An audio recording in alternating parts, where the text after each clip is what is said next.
नमस्कार, good morning, बहुत स्वागत है आपका। आप देख रहे हैं स्पेशल रिपोर्ट और मैं हूं आपके साथ आयुषी देवी। और आज बुलेटिन में सबसे पहले बात करेंगे राक्षस का राज, पॉलीग्राफी से पर्दाफाश। कोलकाता की प्रेसिडेंसी जेल में सीएफएसएल टीम ने आरोपी संजय रॉय का पॉलीग्राफ टेस्ट किया। करीब 3.5 घंटे तक चले टेस्ट के दौरान संजय रॉय से कई सवाल पूछे गए। इधर संजय रॉय के साथ ही 2 अन्य का भी पॉलीग्राफ टेस्ट किया गया। वहीं सीबीआई ने जांच का दायरा बढ़ा दिया है। सीबीआई ने 15 ठिकानों पर छापेमारी की। संकेत ये भी है कि कोलकाता केस में सीबीआई जल्द ही बड़ा एक्शन ले सकती है। ये रिपोर्ट देखिए।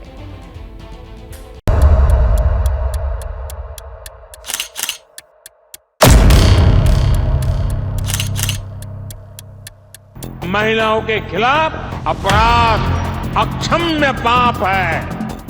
दोषी कोई भी हो, वो बचना नहीं चाहिए।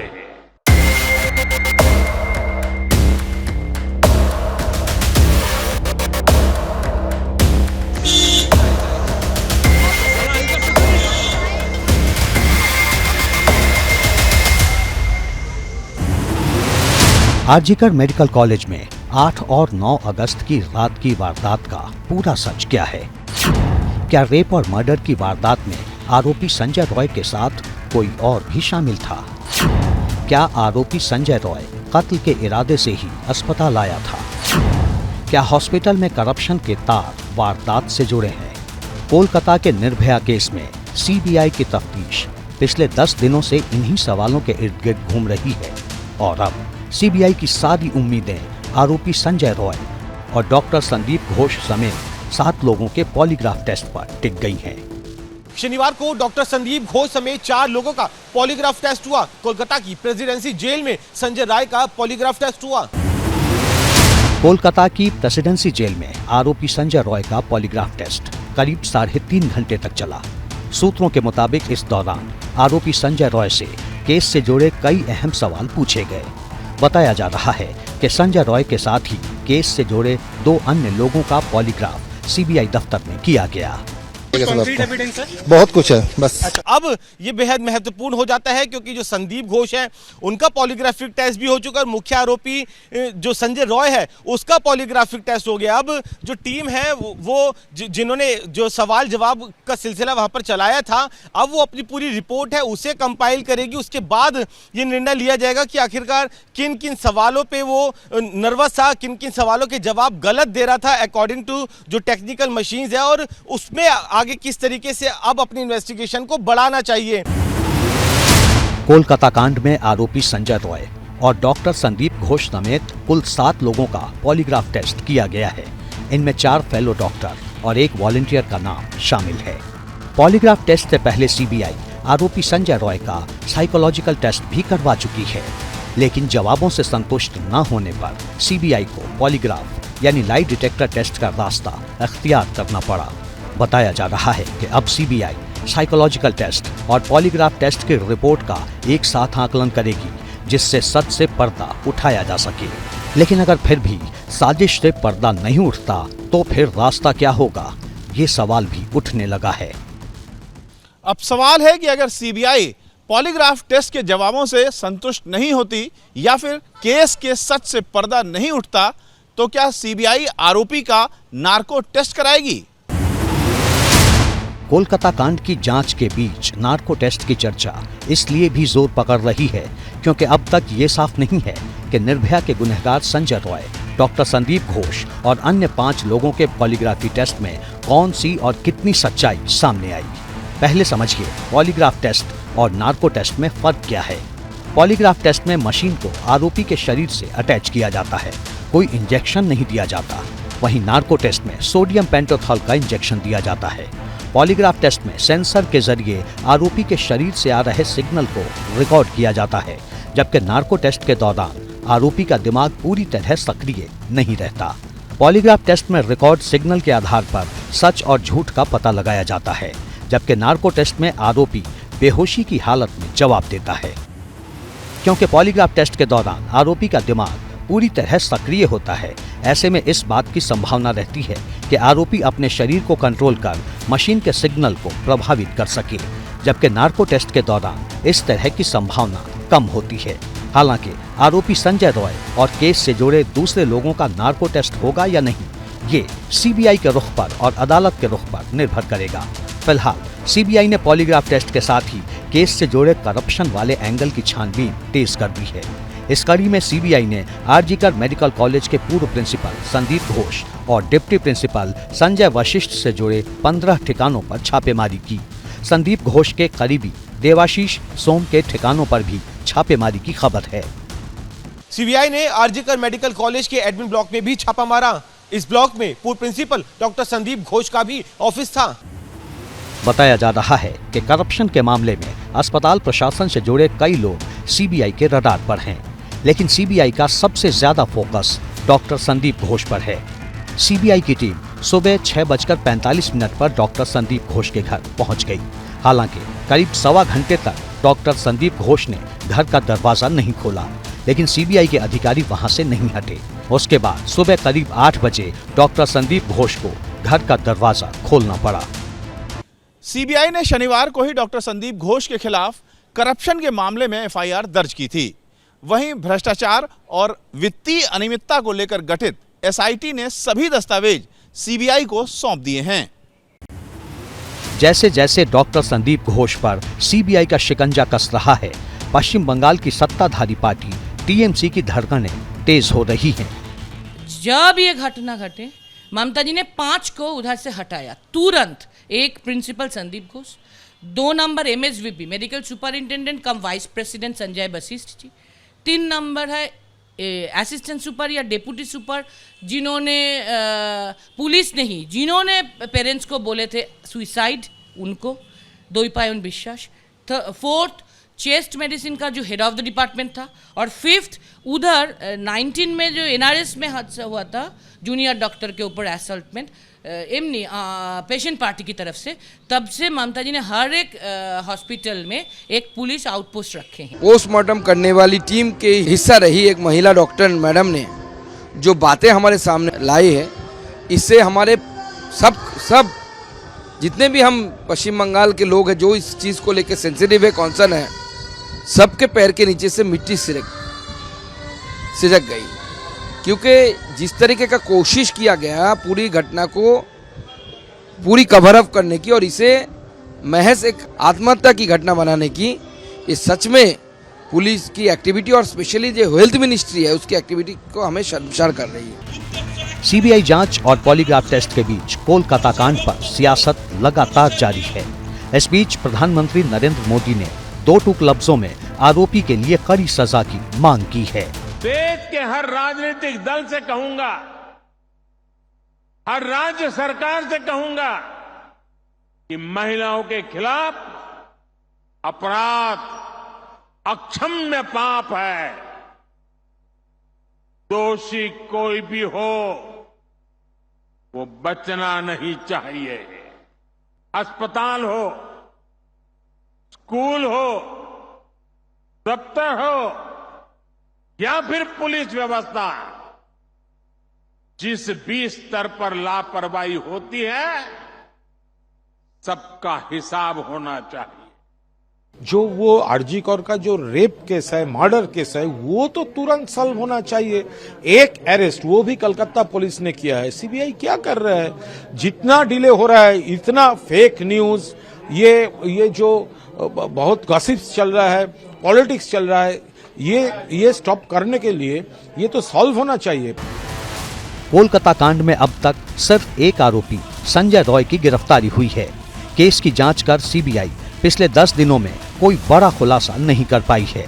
इस बीच खबर है कि करप्शन केस में डॉक्टर संदीप घोष को जल्द गिरफ्तार भी किया जा सकता है। और चलिए आगे बढ़ेंगे। देखिए, पूरी दुनिया को ये लग रहा था कि वॉर वाली टेंशन ईरान और इजराइल के बीच सबसे ज्यादा है, लेकिन जंग छिड़ गई इजराइल को लेबनान की पावरफुल टेरर ब्रिगेड हिजबुल्लाह के बीच। 25 अगस्त की सुबह इजराइल ने हिजबुल्लाह पर और हिजबुल्लाह ने इजराइल पर बहुत बड़ा हमला किया। दोनों ओर से सामने वाले खेमे को बहुत बड़े नुकसान का भी दावा हुआ है। इजराइल की वायुसेना के हमले का जवाब हिजबुल्लाह ने ताबड़तोड़ रॉकेट दाग कर दिया। हमले के कुछ घंटे बाद हिजबुल्ला का चीफ सामने आया और कहा कि इजरायली सेना का एक खुफिया बेस हिजबुल्ला के अटैक में निस्तानाबूद हो गया। गौर करने वाली बात यह है कि ये मिलिट्री बेस तेल अवीव से सिर्फ 1.5 किलोमीटर दूर है। तो क्या कल की सुबह कयामत का नया ट्रेलर रिलीज होने वाला है?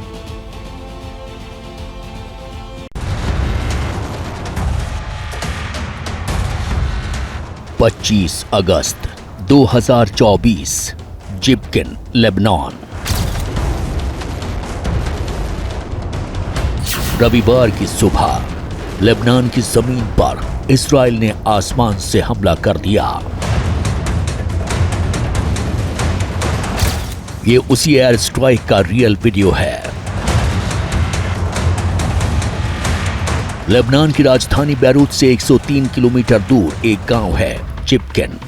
इजराइल की एयरफोर्स ने उस गांव को कैसे टारगेट किया, ये उसी का वीडियो सबूत है। इजराइल ने इस हमले को प्रीएम्प्टिव स्ट्राइक का नाम दिया है। प्रीएम्प्टिव का मतलब होता है दुश्मन के हमले से पहले ही हमला कर देना। यानी इजराइल मोसाद के पास ऐसे इनपुट थे कि लेबनान से हिजबुल्लाह बहुत बड़ा अटैक प्लान कर रहा है और हिजबुल्लाह अटैक कर पाता उससे पहले ही इजराइल ने एयर स्ट्राइक लॉन्च कर दी। वॉर प्लेन, जी हां, 100 जंगी जहाजों के साथ इजराइल ने ये एयर स्ट्राइक की। आईडीएफ की बम बारूद वाली अग्निवर्षा में साउथ लेबनान का वो हिस्सा आया जहां हिजबुल्लाह के बड़े ठिकाने थे।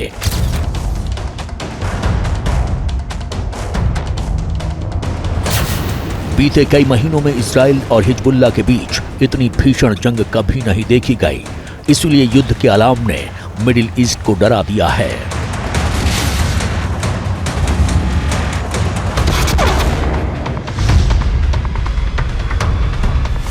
מה שהיה היום זה לא סוף פסוק.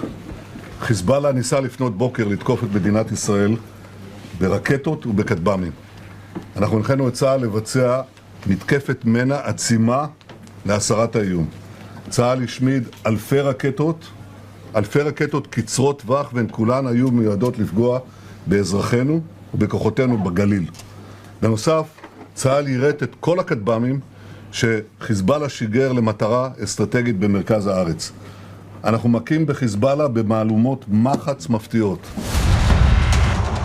हिजबुल्लाह को इजराइल के हमले के पहले मिनट में ही पता चल गया कि एक्शन का लेवल बड़ा है, इसलिए हिजबुल्लाह ने भी अगले ही पल इजराइल की ओर अपने रॉकेट और प्रक्षेपास्त्रों का मुंह खोल दिया।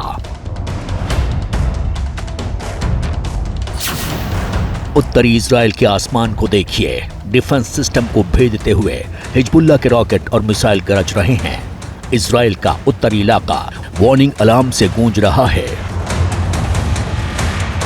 लेबनान में हिजबुल्लाह समर्थित न्यूज चैनल्स और मीडिया सोर्सेज के हवाले से एक वीडियो सर्कुलेट हो रहा है जिसमें बताया जा रहा है कि हिजबुल्लाह ने इजराइल के किस किस ठिकाने पर रॉकेट बरसाए हैं।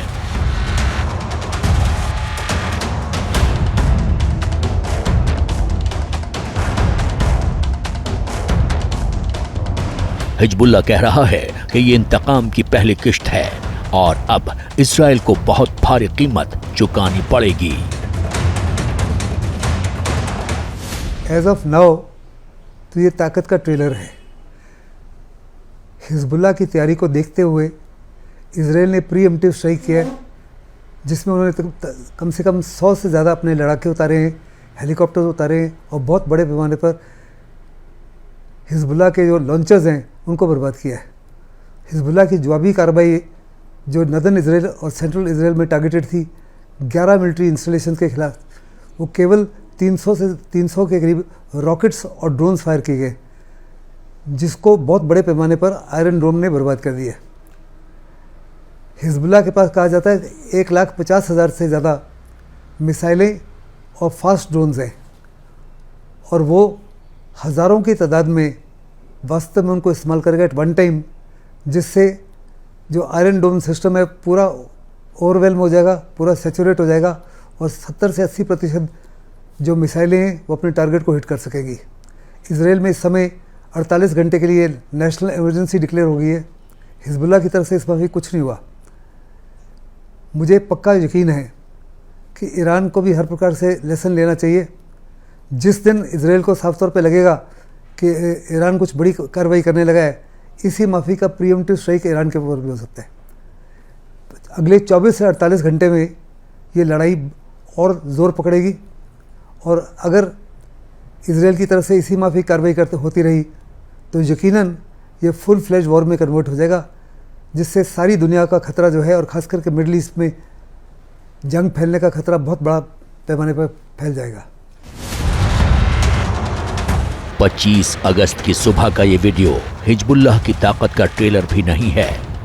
इजराइल को भी पता है कि लेबनान की इस टेरर ब्रिगेड के पास रॉकेट और मिसाइलों का अकूत भंडार है।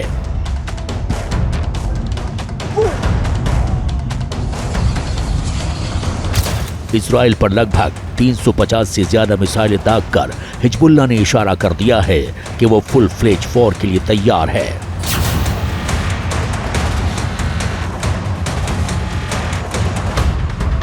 इसका सरगना हसन नसरुल्लाह कह चुका है कि उसके पास 1 लाख लड़ाके हैं। तो क्या जिस जंग को ईरान बनाम इजराइल के तौर पर देखा जा रहा था, उसका पहला एपिसोड हिजबुल्लाह ने रिलीज कर दिया।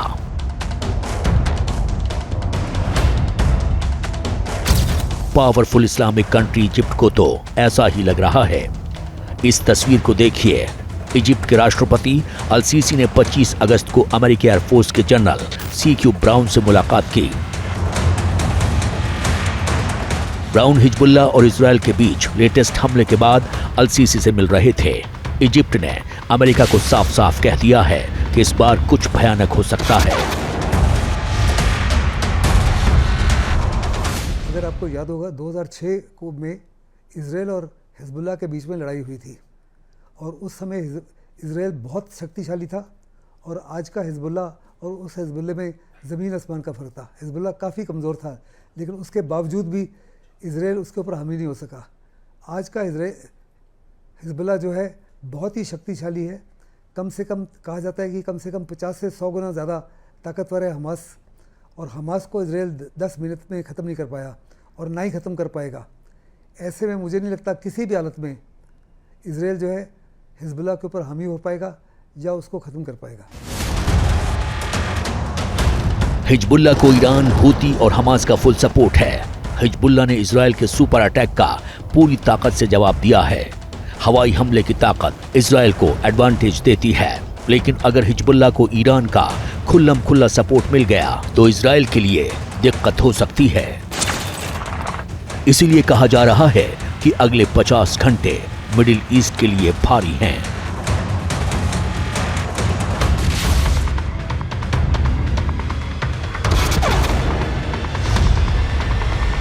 बड़ी खबर आपको बता दें, कोलकाता रेप मर्डर केस के मुख्य आरोपी का पुलिस ने पॉलीग्राफी टेस्ट किया है। संजय रॉय का करीब 3 घंटे तक पॉलीग्राफ टेस्ट हुआ। इसके अलावा 2 ट्रेनी डॉक्टरों को भी उनका भी पॉलीग्राफी टेस्ट किया गया है। वहीं एबीपी न्यूज के ऑपरेशन आरजीकर का बड़ा असर हुआ है। आरजीकर अस्पताल में वित्तीय गड़बड़ी के मामले को लेकर सीबीआई ने ताबड़तोड़ छापेमारी की थी। छापेमारी के दौरान जब सीबीआई से सवाल पूछा गया तो अधिकारी ने कहा बहुत कुछ मिला है। तो एबीपी न्यूज के ऑपरेशन आरजीकर का बड़ा असर। कोलकाता रेप मर्डर केस में सीबीआई ने छापेमारी की है। कल ताबड़तोड़ छापेमारी कोलकाता में की गई और छापेमारी के दौरान जब सीबीआई के अधिकारी से सवाल पूछा गया तो अधिकारी की तरफ से यह कहा गया कि छापेमारी में बहुत कुछ मिला है। ये भी आपको जानकारी दे दें कि आरोपी संजय रॉय का 3 घंटे पॉलीग्राफ टेस्ट हुआ। इससे पहले पूर्व प्रिंसिपल संदीप घोष का भी पॉलीग्राफी टेस्ट हुआ। उसके साथ साथ जो तमाम डॉक्टर्स थे जिनका पॉलीग्राफी टेस्ट होना है वो भी कंप्लीट हो चुका है। तो सीबीआई का एक्शन लगातार जारी है Kolkata rape and murder case में। बहुत कुछ है बस, बहुत कुछ है बस। तो सीबीआई के अधिकारी को आपने सुना। छापेमारी के दौरान जब वापस लौट रहे थे तो मीडिया के सवाल पर उन्होंने कहा कि छापेमारी में बहुत कुछ मिला है और आने वाले समय में बहुत बड़ा खुलासा भी सीबीआई की तरफ से किया जा सकता है, आशंका जताई जा रही है। बहुत कुछ है बस, बहुत कुछ है बस, बहुत कुछ है बस, बहुत कुछ है बस। कोलकाता के आरजीकर मेडिकल कॉलेज और अस्पताल में वित्तीय गड़बड़ियों की जांच कर रही सीबीआई की एफआईआर कॉपी सामने आई है। सीबीआई ने मामले में पूर्व प्रिंसिपल संदीप घोष को आरोपी बनाया है और इसके अलावा हावड़ा की कंपनी तारा ट्रेडर्स को भी एफआईआर में आरोपी बनाया गया है। आपको बता दें कि कोलकाता के ईशान कैफे का नाम भी एफआईआर में दर्ज है। ये एफआईआर भ्रष्टाचार निरोधक अधिनियम, साजिश और धोखाधड़ी के तहत दर्ज की गई है। सीबीआई ने एफआईआर पश्चिम बंगाल के स्वास्थ्य और परिवार कल्याण मंत्रालय के स्पेशल सेक्रेटरी देवाल कुमार घोष की शिकायत पर दर्ज की है। एफआईआर की कॉपी भी आप देख रहे हैं अपनी स्क्रीन पर। भ्रष्टाचार निरोधक अधिनियम के तहत ये एफआईआर दर्ज की गई है। और चलिए खबरों में आगे बढ़ेंगे। बड़ी खबर आपको बता दें, जम्मू कश्मीर के लिए बीजेपी उम्मीदवार तय हो गए हैं, जिनकी पहली लिस्ट आज जारी हो सकती है। दिल्ली में बीजेपी मुख्यालय में केंद्रीय चुनाव समिति की बैठक हुई। बैठक में प्रधानमंत्री नरेंद्र मोदी, गृह मंत्री अमित शाह, बीजेपी अध्यक्ष जेपी नड्डा की मौजूदगी में उम्मीदवारों के नामों पर मोहर लगाई गई। बीजेपी की केंद्रीय चुनाव समिति की बैठक में जम्मू कश्मीर की सभी 90 सीटों के उम्मीदवारों के नाम पर मंथन हुआ, जिसके बाद 50 से ज्यादा उम्मीदवारों के नाम फाइनल हो चुके हैं और बीजेपी आज पहले फेज के सभी 24 सीटों पर उम्मीदवारों का ऐलान कर सकती है और पहली लिस्ट में 50 से ज्यादा नामों की घोषणा हो सकती है। और इसी बीच एक और बड़ी खबर आपको बता दें, यूपी के मथुरा में सीएम योगी ने विपक्ष पर बड़ा हमला बोला है। उन्होंने बांग्लादेश में हिंदुओं पर हो रहे अत्याचार पर विपक्ष के मौन पर सवाल उठाया। उन्होंने आरोप लगाया है कि अगर विपक्ष बांग्लादेश पर बोलेगा तो उसका वोट बैंक खिसक जाएगा। सीएम योगी ने इस दौरान सनातन धर्म को लेकर भी बड़ा बयान दिया। उन्होंने सनातन धर्म को राष्ट्रीय धर्म बताया है। तो विपक्ष को बांग्लादेश दिखाई देता है, लेकिन अगर विपक्ष को डर है कि बांग्लादेश पर अगर वो बोलेगा तो उसका वोट बैंक खिसक जाएगा, ये कहना है यूपी के सीएम योगी आदित्यनाथ का। जिस प्रकार के दृश्य दिखाई दे रहे हैं, जिस प्रकार की बातें हो रही हैं, जिस प्रकार की चीजें चल रही हैं, आपने देखा होगा इन सब के मुंह बंद है बांग्लादेश की घटना पर। कोई बोलना नहीं चाहता क्योंकि उन्हें भय है अगर वो बोलेंगे तो उनके वोट बैंक खिसकते हुए दिखाई देंगे। उनके पैरों के नीचे की जमीन जिस पर वे लोग खड़े हैं, वे अंगारे उनको ही जलाते हुए दिखाई दे रहे होंगे और इसलिए वे मौन हैं, बोल नहीं सकते। जो लोग दुनिया के अंदर अन्य मुद्दों पर बोलते हैं, मुखर होकर के बोलते हैं, उनको फिलिस्तीन दिखाई देता है लेकिन बांग्लादेश नहीं दिखाई देता। उनको दुनिया के अंदर अन्य जगह दिखाई देती है लेकिन बांग्लादेश नहीं दिखाई दे रहा है, क्योंकि वहां मंदिर तोड़े जा रहे हैं और हिंदू मारा जा रहा है, संतों पर अत्याचार हो रहा है। और इसीलिए हम सबको वर्तमान की इन चुनौतियों को देखना पड़ेगा। याद करना, 1947 के पहले बांग्लादेश भी भारत का हिस्सा था। हमें यह नहीं भूलना चाहिए। और 1971 में बांग्लादेश को बचाने में हमारे सैनिकों ने भी बलिदान दिया था। हजारों सैनिकों ने बलिदान दिया था। पाकिस्तान को मुंह की खानी पड़ी थी। पाकिस्तान के 95,000 से अधिक सैनिकों को भारत के बहादुर जवानों के सामने समर्पण करना पड़ा था। और विश्व के इतिहास में किसी भी सेना की सबसे बड़ी विजय थी जो 1971 में भारत की सेना ने करके दिखाया था।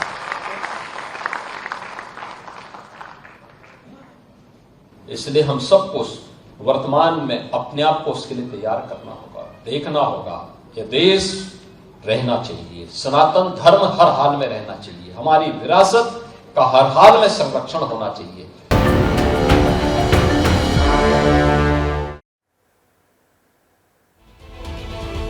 और चलिए बात करेंगे बाढ़ और बारिश की, और इसे लेकर अपडेट यह है कि गुजरात में बारिश को लेकर रेड अलर्ट जारी किया गया है मौसम विभाग की तरफ से। अमरेली, भावनगर, भरूच, वडोदरा, सूरत, तापी, नवसारी, वलसाड जिलों में आज के लिए बारिश का रेड अलर्ट जारी किया गया है, जबकि बाकी जिलों के लिए ऑरेंज अलर्ट जारी है।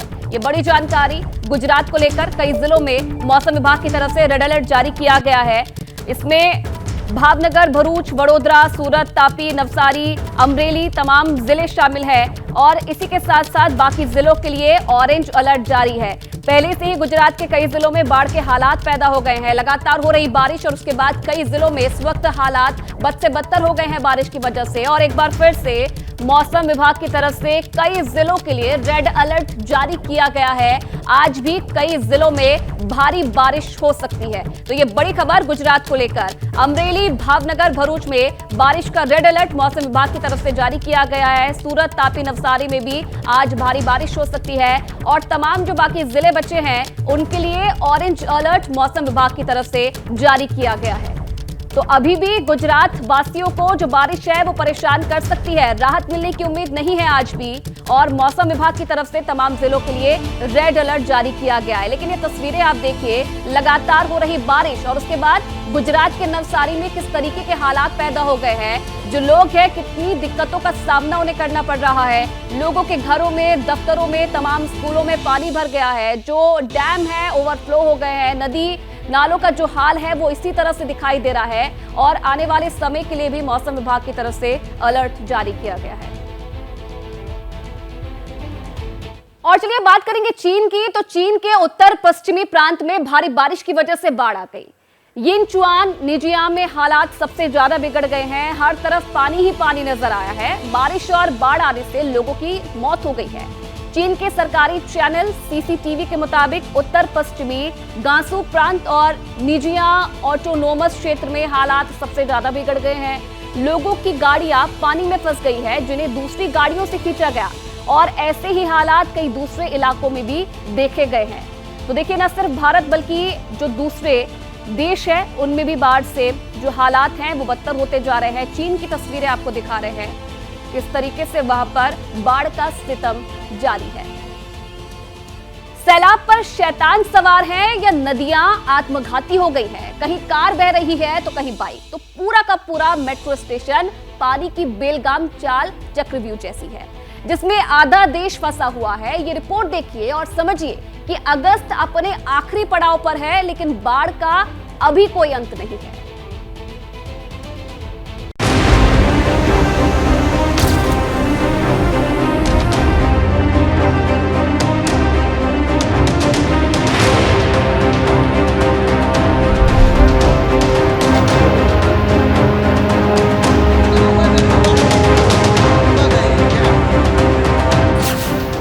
डैम का डेंजरस अवतार, कुदरत का आसमानी प्रहार।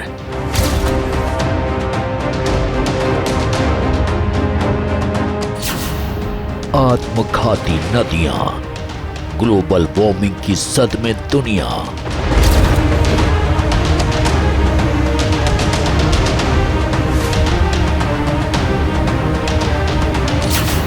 पानी की बेलगाम चाल, शहर शहर सैलाब का जाल।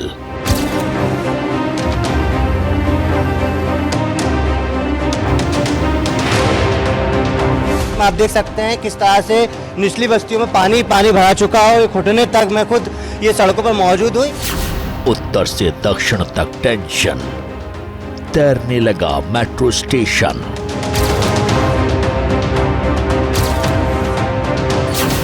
बहती कार, डूबती बाइक, कदम कदम पर फाइट।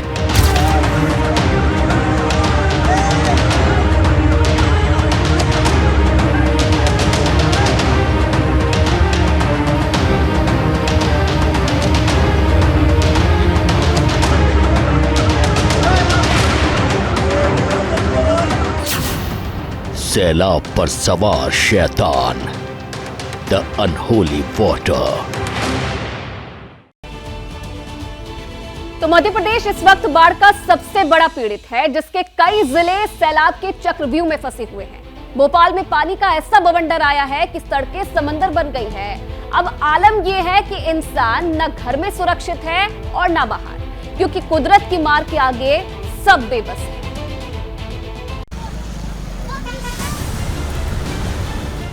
ये सैलाब का चक्रव्यूह है, जिसकी कैद में इस वक्त आधा भारत है, क्योंकि हाईटेक शहर हो या गांव, सब कुदरत के आगे नतमस्तक हैं। सैलाब की विनाश लीला किस कदर जारी है, इसका ताजा उदाहरण है मध्य प्रदेश के डिंडोरी से आई ये तस्वीर।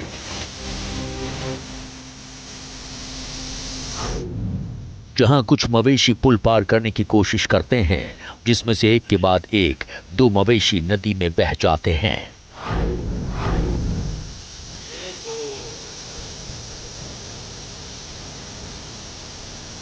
तस्वीरों में देख सकते हैं खरमेर नदी ने पुल को अपनी आगोश में ले रखा है।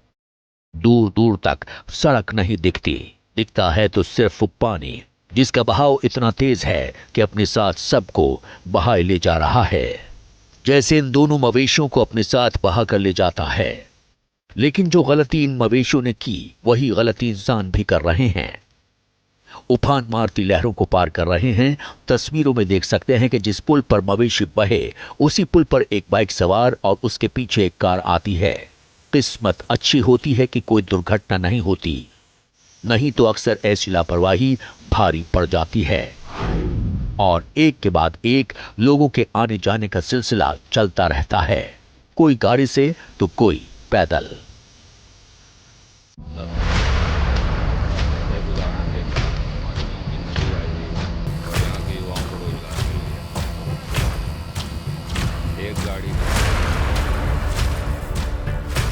अब जरा मध्य प्रदेश के कटनी से आए इस वीडियो को देखिए, जिसमें 4 लोग कंधे पर उठाकर बाइक को नदी पार करवा रहे हैं।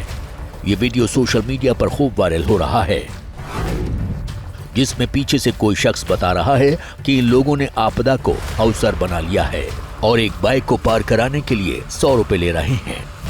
नदी पार कराने का 100 रुपए चार्ज कर रहे हैं ये 4 बच्चे। लेकिन ये अवसर कभी आपदा में तब्दील हो सकता है, क्योंकि जिस पुलिया से बाइक को पार करा रहे हैं, वहां किसी का भी पैर फिसल सकता है और बड़ा हादसा हो सकता है।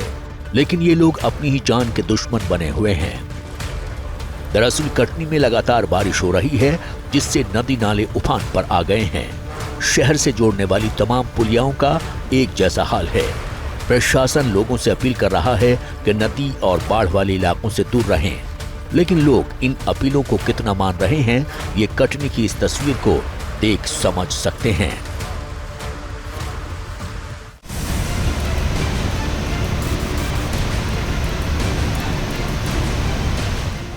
मध्य प्रदेश के देवास में काली सिंध नदी बर्बादी पर उतारू है।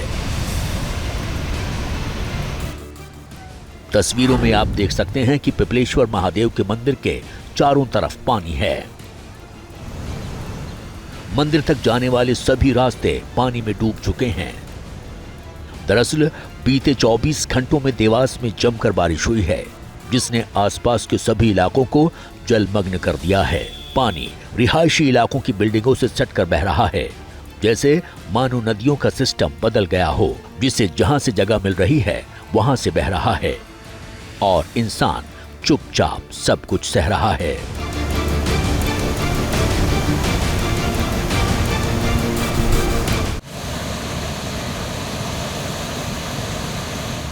कुदरत की मार अगर कोई सबसे ज्यादा झेल रहा है तो वो भोपाल झेल रहा है, जहां नदी नालों से लेकर डैम सब ओवरफ्लो है और हालात इतने बदतर हो गए हैं कि घरों में पानी भर गया है। निचली बस्तियों में जिंदगी नर्क बन गई है। घर के अंदर घुटने घुटने पानी है, बाहर तो हाल इससे भी बुरा है। हाँ, पूरे घर में पानी भरा चुका है। हमारे इलेक्ट्रॉनिक का फ्रिज, वॉशिंग मशीन सारे खराब हो चुके हैं। कोई भी मुआवजा वगैरह का कोई उम्मीद नहीं रहती जहाँ पर कि कुछ मिलेगा। तो नगर निगम ध्यान नहीं देती? नहीं, कोई नगर निगम ध्यान देती होती तो सुबह का 5 बजे से सबके घर में पानी भरा है। सब भूखे हैं जहाँ के लोग, उनको कुछ तो मिलता ना, कुछ नहीं है इधर। आप देख सकते हैं ये घर के अंदर जिस तरह से बालिका बता रही है, पूरे घर में पानी पानी ये दिखा रहा है कि यहाँ पर जो निचली बस्तियाँ हैं, इन इलाकों में पूरी तरह से पानी भरा चुका है और ये तमाम लोग बेहद परेशान इनके घरों में। लगातार बारिश का दौर जारी है। जिस तरह से मौसम विभाग ने अलर्ट जारी किया है कि 24 घंटे भारी बारिश मध्य प्रदेश में होगी, उसका असर मध्य प्रदेश की राजधानी भोपाल में दिखाई दे रहा है। शिव नगर सहित पारस वाटिका जो कॉलोनी है, उसमें पानी पानी चारों ओर नजर आ रहा है और घर में लोग भी कैद हैं और कुछ घरों में तो पानी तक भरा गया। क्या ये तस्वीर भी भोपाल की है, जो घरों के बाहर की स्थिति बता रही है कि कैसे घरों के बाहर खड़ी गाड़ियां डूब चुकी हैं। गिनते जाइए, दूर तक सिर्फ और सिर्फ डूबी हुई गाड़ियां ही दिख रही हैं।